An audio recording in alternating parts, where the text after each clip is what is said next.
Yeah. Hey. Yeah. Pittsburgh Steelers fans, welcome back to the Blitzburg Squad. I'm Wesley Seeley, joined alongside Shane Smith. Thanks for joining us as we dive into the Week 6 preview of the Steelers versus the Browns. Divisional game, really looking forward to this one. I'm actually really excited for this game. I know both squads have looked really good to start the season. 4-0, 4-1.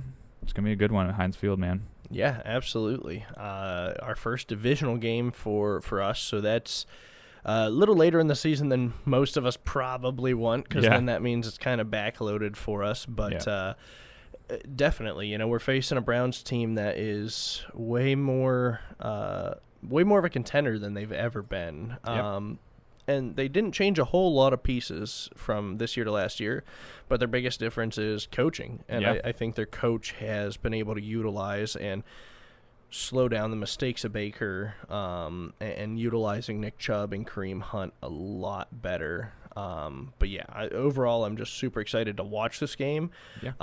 Win or lose, I do believe it's going to be a tight one. Yeah, I would agree with you there. This is going to be a different matchup. It's going to be the best matchup we've had so far this year. It's going to really put us to the test. And the Browns are really a team that aren't the Browns of last year. They're more improved. And like you said, they still have the same pieces, but because of their coaching, they're really a more improved team this year. They've shown it in their record. I think they've either Kevin Stefanski's just done a good job at basically utilizing what they've done well. Run the ball, run the ball, run the ball. Even with Nick Chubb out, they've been doing an okay job with Hunt and the other dude. I want to say it's Kevin Johnson. Okay. Could be wrong. Might be wrong, but I know it's Johnson. That sounds right. He's been doing a good job too, running the ball.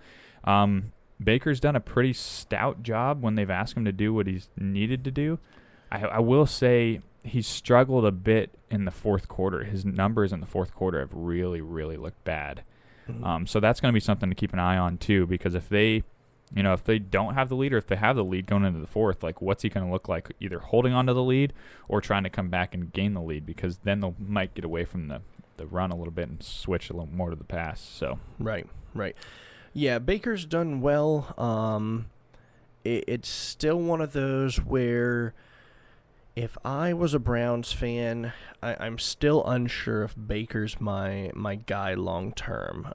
There's times when you look at him, honestly, like last week, up until near the end, and I don't remember his stats from last week, but he looked good for most of that game. To where you're like, man, that guy looks really, really solid. Like, that could be our quarterback for the future. Right. But then there's other games that you look at him and you're like, what is he doing? What is he doing? Yeah. And so you're thankful at times, like when you play the Cowboys, to have that running game that rushes for 307 yards. No kidding. And so it's going to be interesting to see what Baker we get. Is he going to be good the whole game? Or are we going to get to him, rattle him early, hit him hard, and just kind of throw him off his timing to where it's going to be like, okay, it's running and hopefully setting up or doing trick plays, because I know they've done a lot of trick plays this year too.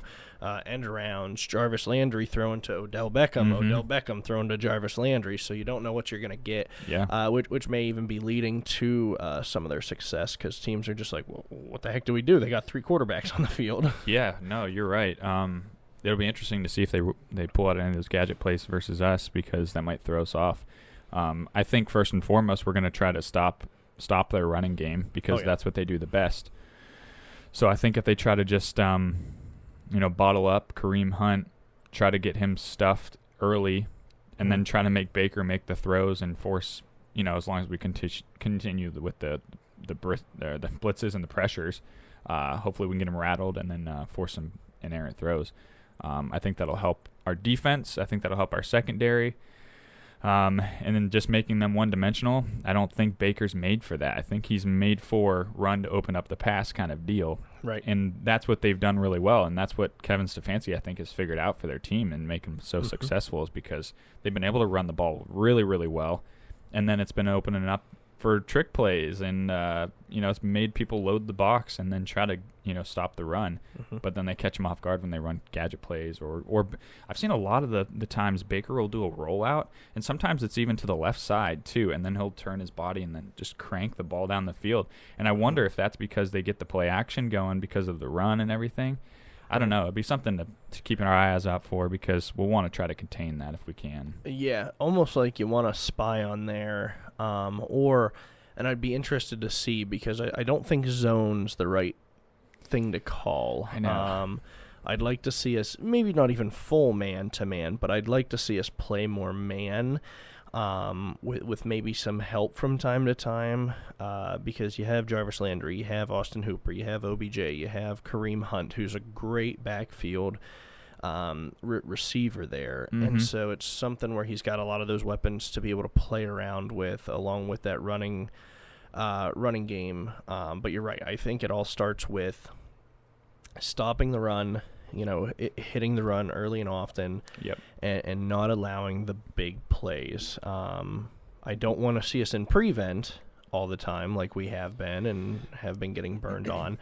But at the same time, I want more of our defenders behind and running to the guy that gets the ball than the guy being past them and it's one man to beat trying right. to, trying to have somebody tackle them or something along those lines. Right, yeah. I think it's going to be – I hope they kind of mix it up a little bit and do like a little bit of man, a little bit of zone, but that prevent rush 3, rush 4 guys is not going to be it, I don't think. But No, if you run that, we're done. Yeah. Like, I don't see us having success. I kind of don't think they will because I think they'll try to load the box to stop the run, so that way they'll show more people up towards the line, whether they drop back or whether they don't. Like, I think they're probably going to be sending some more pressure towards Baker. And I think that's just my prediction. But would you say you're more concerned about Jarvis and Odell, or are you more concerned about, like, Kareem and the other gentleman? Johnson? Johnson. Yeah. We'll just go with Johnson. We'll go with Johnson. Not so much Odell. I know their goal is get Odell early and often, get him involved, because then that helps later game. Mm-hmm. So personally what I would do is stop the run, but at the same time keep Odell from making those plays. Force it to Hooper or force it to Landry, because then if you start to get Odell frustrated, Odell's not quiet about it, and Odell starts to, I think, get himself into his own head to where he just gets real frustrated and starts making mistakes. So I think if you do that, then it's kind of on Landry, but he still can kind of kill you. Kareem, I'm worried about the catching out of the backfield and us like blitzing and not focusing in on him. But ultimately, I think it's the wideouts more. Our secondary's not giving up a 300 passer yet this year, but at the same time, we haven't looked good. I mean, when you have a, I thought he was undrafted, but I believe he's actually a 7th round pick, that Fulgham out of Philly. Yeah. When he catches 10 for 152, and he's wide open in the end zone when you know he's your problem. Right. It's hard not to say, hey, I'm scared about the wideouts because we've held, Miles Sanders broke a 74-yard run, and we still held him under 100 yards total as an entire team for the rest of the game. Yep. So I think it's just got to be the wideouts. Yeah. I totally agree because I think Kareem Hunt's a good running back, and I think their offensive line has done a really good job at opening lanes and making those running lanes for their runners. But, man, they've got Jarvis Landry, Odell Beckham, is it Austin Hooper? Yeah, Austin Hooper, and David Njoku. Yeah, Njoku isn't injured. I thought he was, but I think he's back. So they've got weapons to spread it around. I think that's going to be the concern for me, is like I think we'll stuff the run and make them pass it, and then I don't know if we'll completely stop them because they've got a lot of good weapons. They've got a lot of good players, so it's going to be tough. We're going to have to come up with a good scheme and try to make adjustments more this week than we did last week because we didn't make adjustments quick enough against Fulgham. Right. So, if they get going on the passing game, you got to figure out something, whether switch to man or switch to a different look or something. So, it'll be interesting to see that. I guess, Baker Mayfield, I saw a stat today that his line's done actually really well for him. I want to say they're like 7th in the league with sacks allowed, which surprises me. I'm shocked by that. So I'm going to be really interested to see how our blitz does against him because I don't know if it's just I know they've run it a lot too, so that helps. Right. So I wonder if it's going to be more of we're going to be just kind of breaking that streak for them and just getting home and really getting to Baker, or if it's going to be, hey, they might hold off our blitz, and that might kind of play into the shredding of our secondary too.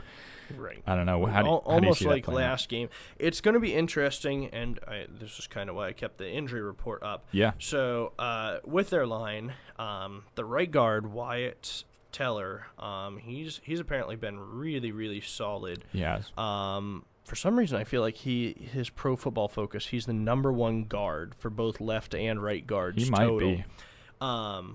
He did not practice with a calf, and he left the game last week with a calf injury. Oh, wow. And Chris Hubbard, we may or may not know that name. Familiar name.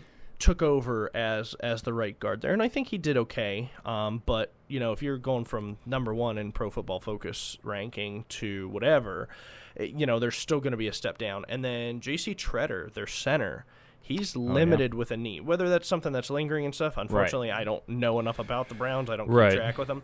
So, I mean, there's your center and your right guard. That could be 2 losses, and I know not last week, but the week before when they were playing, Jack Conklin, the right tackle they signed, he had missed, I don't know if it was the whole second half of a game or something like that, and Chris Hubbard was the right tackle that game, at least for a few plays, because he was hurt with something. So their line's done well, but their line also seems to be a little beat up, even if they're not all on the injury report, and that would be something to look at, because if Teller doesn't play and you have Hubbard at the right guard and something happens to Conklin, right, who's going to back him up? And I mean, immediately that right side of the line is going to be your downside, and that's somewhere where TJ can thrive. Although he'll probably get bear hugged, and the refs won't say a won't call thing, as the whole year has been. Yeah. But it's hard for me to say that our pass rush isn't going to get there, because even when we haven't thought it's looked good, we're averaging 5 a game. I mean, we have 20 through 4 games. We're tied for the league, and the team that's tied with us, I don't even know who. I know it's not the Eagles because they only had 1 last week. Mm-hmm. But they've played 5 games. So they're averaging 4 a week. We're averaging 5 a week. Right. It's hard for us to just – I think it's so hard not for us to get there. And it seems like we at least hit them early in the game. Like, we get there early, and then all of a sudden it's like second and third quarter, we just kind of disappear. Right. And then the fourth quarter, whenever the game's on the line, we pop back up. Yeah. And so I'd like to see it more consistent, but I think if we can hit Baker early and even rattle him a little bit to question, is Bud coming from that left tackle because he got here early, or is JJ, we know we're holding him every time and it's not getting called, but is TJ coming after me, and do I need to switch out just to give him that extra second or two of hesitation, that we can get home a little bit more with Tuitt or Hayward or Alu or something along those lines. So I know they have a good line, and they've put a lot of money into that line to make it a good line, but they have some injury concerns, and I ultimately think that our front is just too dangerous and too deep to where we can swap guys in and out pretty frequently to not get there and just at least rattle Baker a couple of times. Right. Yeah. No, I kind of think it plays into when they stop the run, because if they do stop the run and make them one-dimensional, because I don't know if really the Browns have had a defense been able to stop their running game. I could be wrong, but no, maybe the first week against the Ravens. The Ravens, I don't know if it was 136 or 138. Oh wow! So they gave up running. So they literally last week against the Colts, 125 yards was their lowest for the season. Jeez. So they're still they've still been able to get 100 yards on the ground every week, at least 100 yards. Yeah, unless that Cowboys game was 300. 307. Yeah, that's ridiculous. But if you do stop the run, which I think we can very well do this game, stop the run, make them one-dimensional, then that will lead to more pass rush, getting there, getting home, more blitzes, more everything. Because, I think it's a division game. They're going to be playing with a chip on their shoulder. They're going to want to go out there, really stick it to them. I know the Browns are kind of up on their high horse right now because they've gotten the last 4 wins. So right, yeah, they're excited. They're on the ball and trying to keep going. Yeah, so I'm sure they'll be playing for a lot too. But I just think man, like you said, it's going to be hard not to see the Steelers get there. Like, it's almost a guarantee or a given we're going to get at least some sacks. Right. So I think a lot of pressure, just making them one-dimensional, will totally tie into that. Mm-hmm. Oh, absolutely. And if you were to guess, with everything that the Browns have and how many weapons and things like that, we know their rushing's good. I believe it's number 1 in the league. What would you think their passing is? I would say probably middle of the pack, like 16th, 15th. 24th. Is it really? And that's with playing 5 games. Wow. We have played 4, and we have 33 yards less passing than the Browns have. Wow. So, it's weird to say because they have all these weapons, but they just haven't relied on Baker to throw it or put it in his hands. And so it's something else where that may work out in our favor. Our defensive backs, want to prove themselves, so maybe they're coming out hungry, especially after getting a lot of scrutiny. And so it could work out where they're going to try to run it, and then whenever they have to put the ball in their hands, maybe we can kind of right the ship and say, okay, our DBs are back, we're doing good. Everybody can kind of lay off, myself included. Yeah, no, I got you. No, yeah, I think you're right. That's an interesting stat. I didn't know they were doing that bad in the passing game, and I think that's, like we said, I think that's a lot of the reason why they've been winning games, though. They've just been less reliant on Baker, and just been asking him to more so control it, I guess. More so control the game. He's more a game manager, right? He's your Alex Smith. Yep, exactly. Right. Alex Smith was the first name that popped into mind. Just very.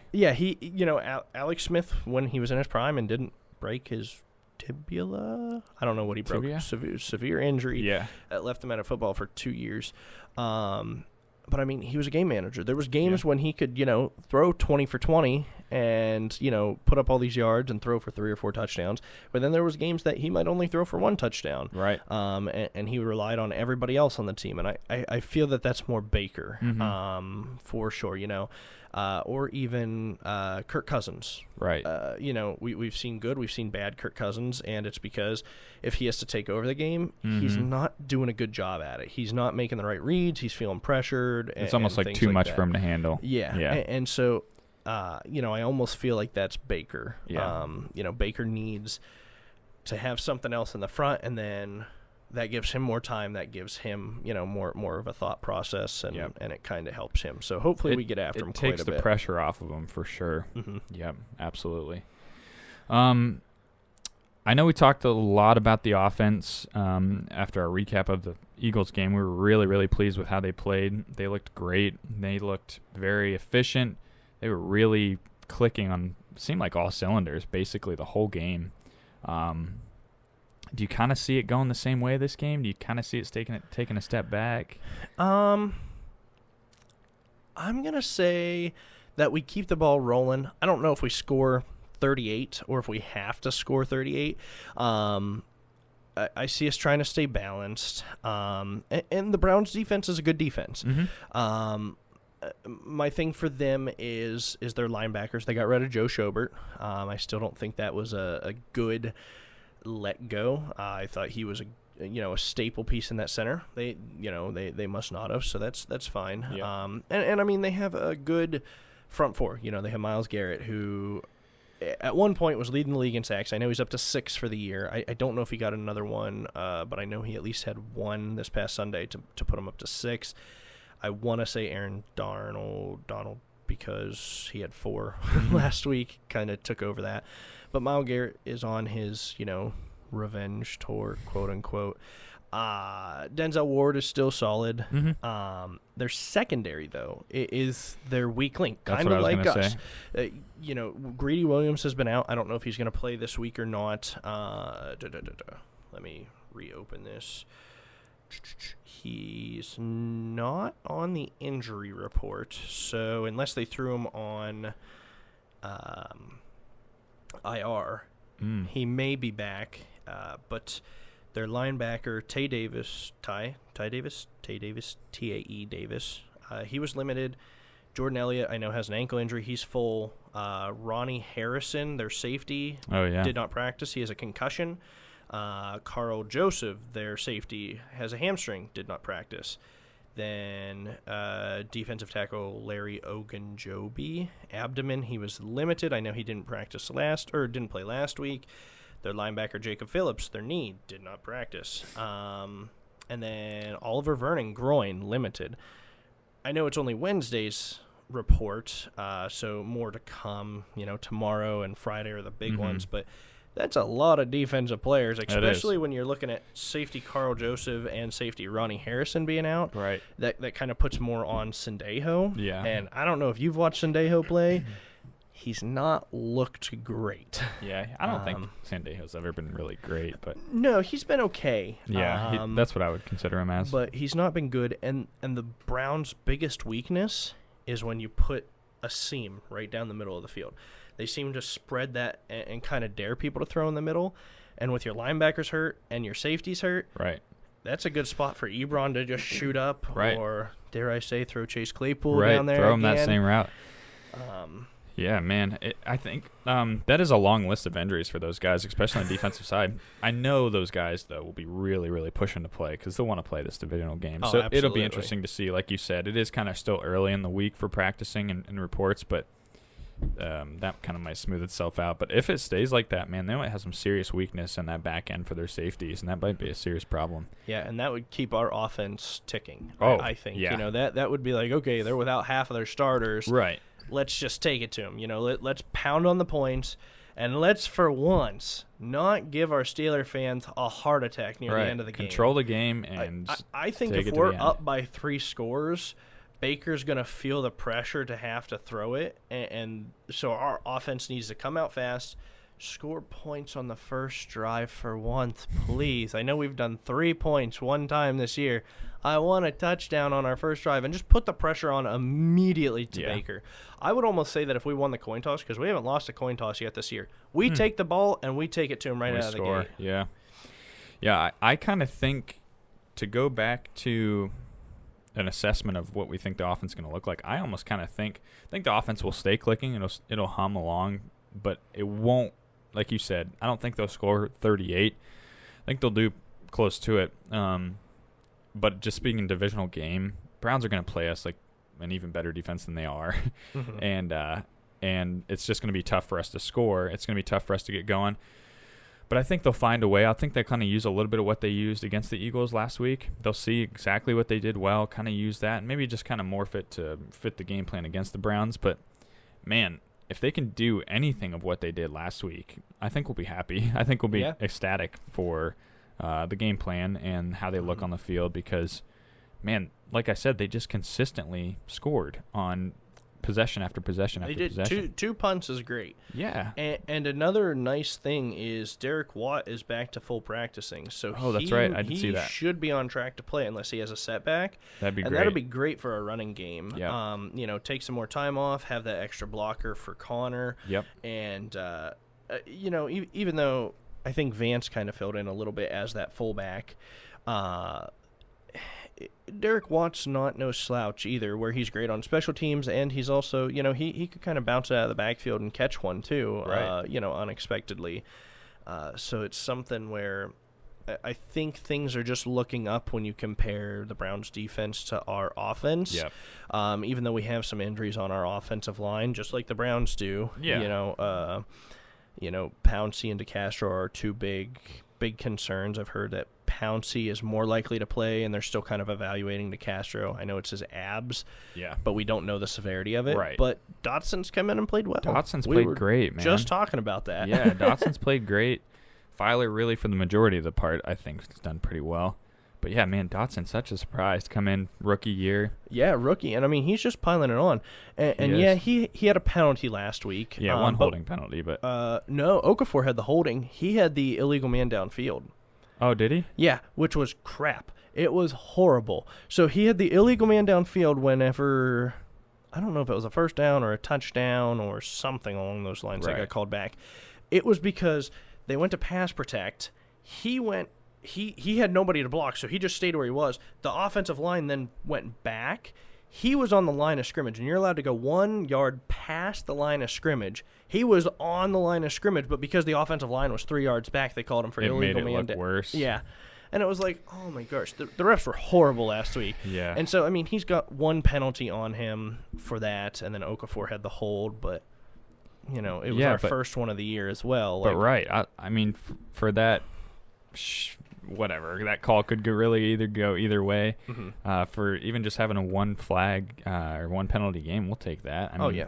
Geez. I think he's done a really, really good job for filling in. I mean, you really didn't see any loss when DeCastro went out. I mean, no offense to Castro because we love DeCastro, right. But when he went out and Dotson filled in, you didn't really see any laps there. No, maybe in size. I want to say Right. DeCastro's a little bigger than Dotson, and I think DeCastro's better at your passing protection, but Dotson's great at your run blocking. Mm-hmm. So it's one of those where, okay, yeah, it might be a little worse on the pass. Ben needs to get the ball out quicker, but he's also getting it out in 2.24 seconds. Yeah. Which I don't know what Ben's statistics have been throughout the year. 2.24 seconds is really quick. Real quick.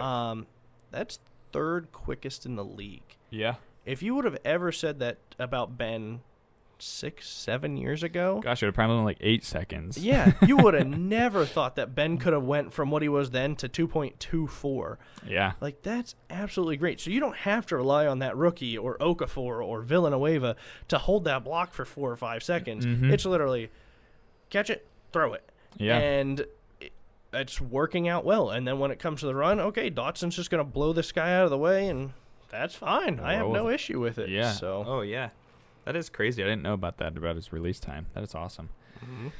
It keeps him upright. Yeah. They've only allowed 6 sacks in 4 games. Good. Man, that's crazy. That's on pace for 24 for the year. I don't know if that would be his lowest or not, but that's fairly low. That's good. I would take that, especially if they're not hard hits too. Right. Yeah. Most of them one, but haven't seen. It wasn't like Vince Williams on. Right. I'm trying to think. I just blanked. You're talking about his hit on. Why can I not think of their quarterback? I got called for roughing the passer. Wentz. Yeah, Carson Wentz. Man, Jeez. alive. Dear I Lord. literally blanked. I couldn't even see the jersey there Yeah, for I a know. second. I was like, Which man was such a bogus call. But horrible. I won't get into it too much. But Yeah. that was a bogus call. I mean, I saw somebody took a picture of the hit just before the impact, and he was already diving for him, and the ball was just going out of Wentz's hands. Yeah. What do you want him to do? bang, bang play. Right. Yeah. What do you want him to do? Seriously. All I'm saying is the Steelers need to get with the refs, see how much the Browns are offering, and just offer them a little bit more to side with them. Maybe because I'm Snickers. tired. Yeah, Snickers. Snickers. Yeah. Or put the replacement refs back in. I think they might do better. Jeez, yeah.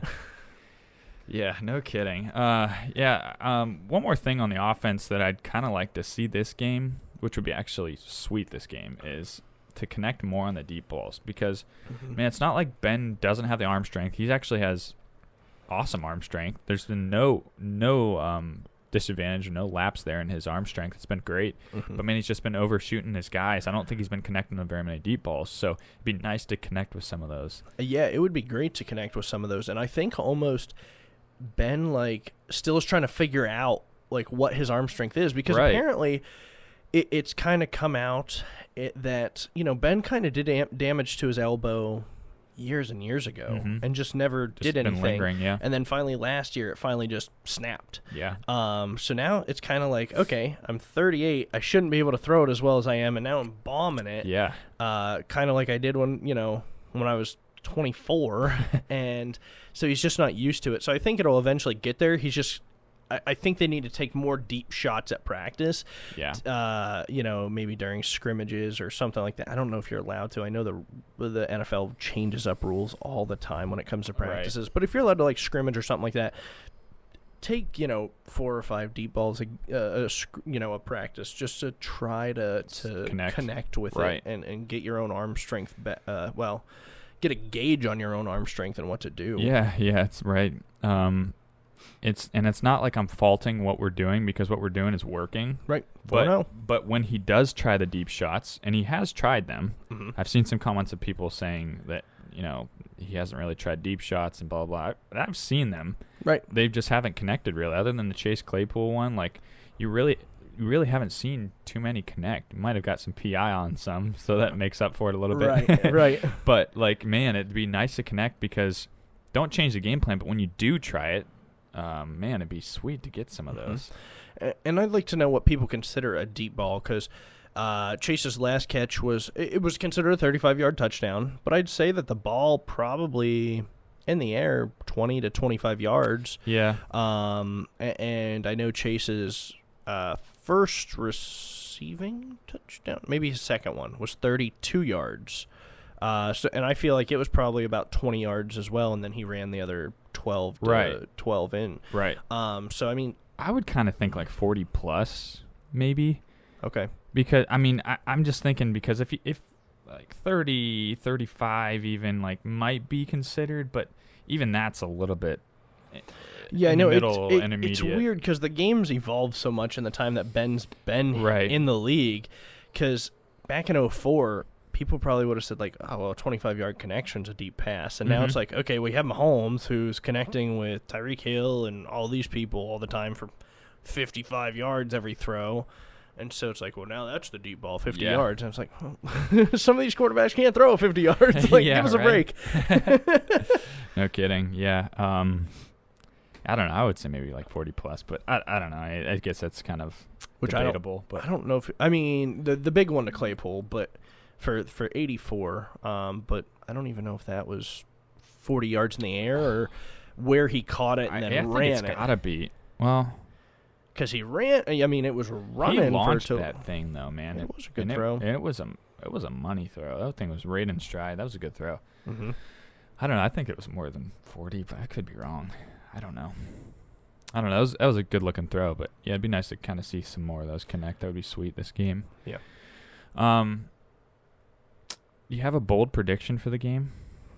Yeah, so I've dogged on our secondary, and I still think that, it's a weak link, but I'd like to see it change. I want to see more pressure in that get involved, and I'm going to say Steven Nelson, the one who I keep dogging on the most, gets 2 more picks, and that would put him at the 4, and I would assume probably lead the NFL.